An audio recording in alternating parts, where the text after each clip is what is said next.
বাংলাদেশে সার্কাস দেখানো ইসলামিক দলের কি খবর?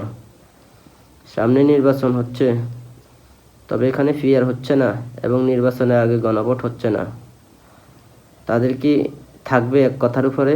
এই সার্কাস দেখানো ইসলামিক দলটা তো একটা কথার উপরে অটল থাকতে পারে না।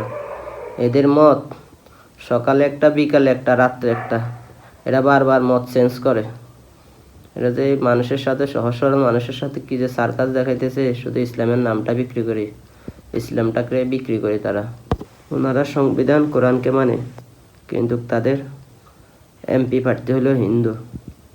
নায়ক, গায়িকা, শিল্পপতি, এরপরে আছে সাংবাদিক, কিন্তু তারা সংবিধান, তারা মানে কোরআনকে, মানে পুরা ইসলামকে মানুষের সামনে ওনারা সুন্দরভাবে প্রতারণাটা করে যাইতেছে বাংলাদেশের সহজ সরল মানুষের সাথে। ওনারা নির্বাচিত হলে বা সরকার গঠন করলে এই দেশটাকে কি আবার পাকিস্তান বানা ফেলাবে? তারা তো এদের জন্মের সময় তারা এই দেশটাকে চায় নাই।